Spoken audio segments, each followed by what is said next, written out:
우리는 중립입니다. 누구 잘했고 잘못했다고 맞습니다. 따지는 게 아니라 네. 전문가가 나왔으니까 이제 궁금한 걸 물어본 거죠.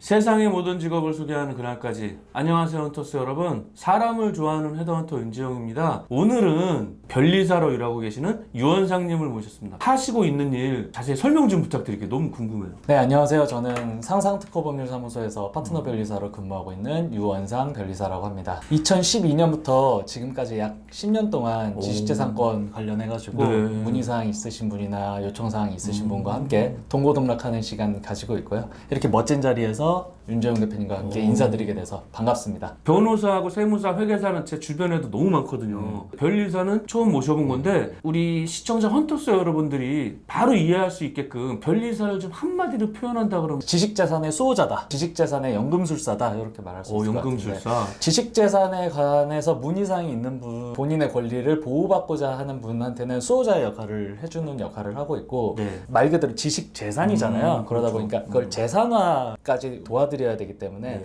연금술이라고 저는 좀 표현을 하고 있습니다. 그러겠네요. 네. 저번에 나왔던 이현랑 변호사님은 형사, 민사, 소송을 대신 해주는 거고 네. 유원상 변리사님은 상표권이나 특허권이 내 건데 억울하게 당하고 있어.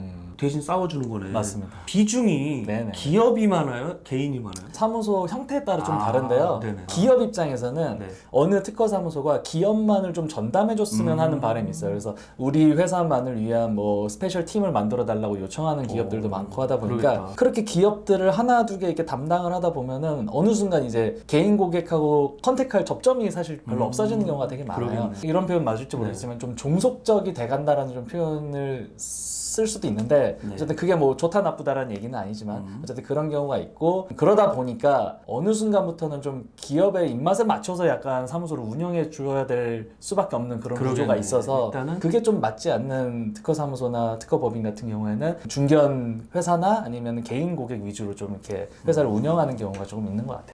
요즘 트로트 열풍이잖아요. 영탁 씨하고 막걸리 회사 한 번씩은 들어봤을 거예요. 우리 전문가 변리사 유원상님 입장은 어때요? 주조 회사는 영탁 씨한테 그 이름에 대한 사용 권한을 받아서 사용을 하고 있는 건데 그러니까. 가수 영탁 씨 같은 경우에는 네. 별도로 본인 이름으로 상표 출원을 하면서 이제 계약 당시에 존재했었던 금액이거나 아니면 네. 컨디션이 있었을 건데 그것보다 훨씬 뛰어넘는 금액으로 뭔가 갱신을 요구한 걸로 보여지거든요. 사실 이런 케이스는 금전을 달라고 요구하는 게 아니라 사실상 상표권을 아예 쓰지 말아라.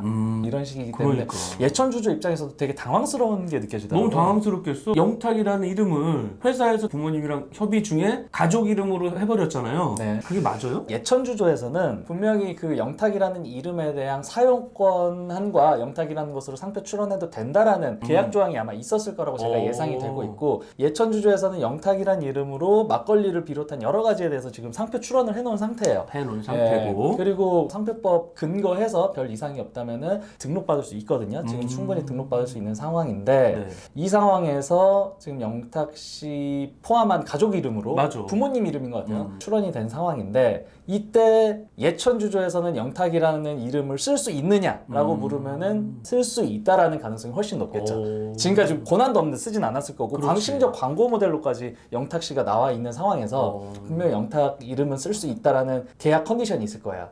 그건 있었을 거고 그러니까 써도 된다. 쓰는 건 상관이 없다. 두 번째 이슈는 영탁 씨가 본인의 이름으로 후발주자로서 영탁 막걸리를 출원을 했을 때 네. 등록받을 수 있느냐. 예천주조랑 뭐 컨디션이 있건 없건 전혀 다른 제3자가 영탁의 이름으로 출원을 한 거 가지고 내 허락이 없이 저명한 내 예명을 가지고 혹은 실명을 가지고 출원한 상표이기 때문에 이거는 등록받아서는 안 되고 내게 등록받아야 된다라고 주장을 하면서 아마 후발 출원을 했을 거예요. 예천주조에서 명확한 계약서상의 내용이 있다면은 그 주장은 사실 없앨 수 있는 주장인 거잖아요. 나는 당신의 허락을 받고 출원을 한 거고 당신의 이름, 저명한 예명 이런 것들을 쓸 수 있는 권한을 받았기 때문에 출원을 한 거였고 나는 정당한 출원이고 등록을 받아야 되는 상황인 거고, 그거와 별개로 영탁 씨는 본인의 이름을 자유롭게 쓸 수는 있어요. 개정상표법 제90조 제1항 1호에 따라서 영탁 씨는 본인의 저명한 예명을 쓸 수 있음과 별개로 해서 후추론된 거는 아마 거절될 가능성도 있어요. 왜냐하면 예천주조가 등록이 되었다면 공존할 수는 없으니까. 그러구나. 예, 일단은 깔끔하게 결과가 나온 건 아니네. 네, 그렇습니다. 특허청도 머리 아프겠다. 계약 내용을 잘 봐야 돼요. 이게 그러네. 지금 뭐 심판까지 갈지 소송까지 갈지 모르겠으나 계약 내용을 근거로 해서 여러 가지를 좀 구체적으로 살펴봐야 되는 상황이 왔습니다. 예천 주조랑 영탁 씨 쪽이랑 광고 모델 재계약하면서 합리적인 선에서 했으면 끝나는 건데 맞습니다. 어느 쪽인지 모르겠지만 과한 요구를 했겠죠. 당사자 간의 네. 얘기다 보니까 저도 뭐 구체적인 그러니까요. 우리는 중립입니다. 누구 잘했고 잘못했다고 맞습니다. 따지는 게 아니라 네. 전문가가 나왔으니까 이제 궁금한 걸 물어본 거죠. 법률 기준으로는 그러게요. 이렇다라는 말씀을 드린 겁니다. 그분들도 변리사 통해서 알아보고 있겠다 열심히. 그렇죠. 알아보고 있는데 각자 이제 본인들 입장에서 구멍을 계속 이제 만들겠죠. 그러겠네. 근데 좀 더 당당한 측은 있을 거예요. 어디 측에서는 좀 더 당당하고 어디 측에서는 계속 이제 뭔가 회피할 만한 그러게요. 요소들을 찾아내야겠죠. 계속 발굴하고 없으면 좀 만들어내는 이런 식으로 가고 뭐 안 되더라도 버티는 식으로 이런 식으로 가는 그런 입장도 있을 것 같습니다. 일단 서로 윈윈하는 결과가 나왔으면 좋겠네요. 그렇죠. 이런 경우에는 예. 특히 연예인이라는 입장이 이게 있다 보니까 영탁 씨도 좋은 결과 나오길 바라겠습니다. 네.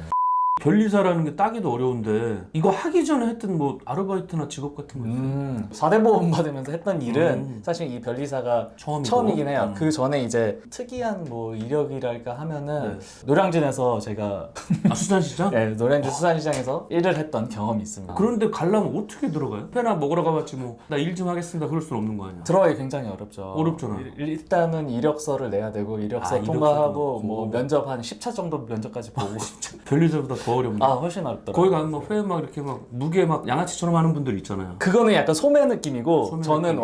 완전 도매상에서 도매. 일을 해가지고 재밌더라고요. 주로 상대했던 고객들은 가게를 운영하시는 분들이에요. 업자들 상대로. 네, 업자들 상대해서 물건 한 10초 만에 다 파악해요. 물건 10초 만에 딱 보고 이거 몇 박스, 이거 몇 박스 딱딱 주면 장난치기 어렵죠. 예, 프로끼리니까. 꾼들입니다. 다 이제 선수들이. 그러니까 우리 뭐 소비자들이야 뭐 눈탱이 맞는 거지 뭐 가보면 무게도 다르고 뭐 다른 거 주고 막 그런다 그러더라고. 요즘은 안 그러겠지만 아 요즘 많이 깨끗해요. 입질의 추억이라고 아, 예. 엄청 유명한 유튜버 있거든요. 저도 자주 보는데 거기서 나온 거 보니까 와 장난 아니더라고. 무섭죠. 네, 그러니까. 살벌합니다. 칼든 동네가 무섭습니다. 마장동, 노량진. 변리사 시험 과목하고 보통 공부 기간이 얼마나 걸려요? 시험 과목이라고 하면은 네. 1차하고 2차가 나눠져 있는데 1차 시험 같은 경우에 민법, 그다음에 산업재산권법, 자연과학 이렇게 시험을 보게 됩니다. 보고, 예. 네. 1차 시험은 객관식이고 네. 1차 시험을 통과한 인원에 한해서 2차 시험을 보게 되겠죠. 민사소송법, 산업재산권법, 선택 과목이 하나 들어갑니다. 선택 과목은 네. 한 90% 이상이 공학 과목으로 이루어져요. 공학 과목, 뭐 자연과학 과목 이렇게 이루어지는데 대학교에서 진행되는 전공 과목 수준이라서 오. 좀 어려운 측면이 있죠. 장난 아니다. 이게 뭐 문과가 불리하네. 문과가 불리하다고 볼 수도 없는 게 그 네. 선택 과목 중에 또 법 과목들이 있어요. 많지는 않지만 한 10%가량 법 과목이나 아니면 문과 분들도 충분히 도전할 만한 선택 과목이 있기 때문에 네. 딱히 불리하다라는 건 무슨 과세요? 저는 기계과입니다. 문과가 나요? 이과가 나요? 아. 변리사 할 때. 철저하게 수요 공급적으로만 얘기를 하자면은 니즈가 기술이 월등히 많기 그러니까. 때문에 기술 관련한 니즈가 월등히 많기 때문에 기술 관련한 전공자가 확실히 필드는 넓다. 맞죠. 하지만 어디 가서든 뭐 네임드가 되기 위해서는 특출을 나야 되기 때문에 결국에는 뭐 사실 문과든 이과든 어떤 게 뭐 정답이다 뭐 나는 뭘 전공했기 때문에 나는 뭐 변리사로서 되게 승승장구할 수 있었다 이건 전혀 없는 것 같아요. 1년에 몇 명 정도 뽑아요? 근 10년 동안은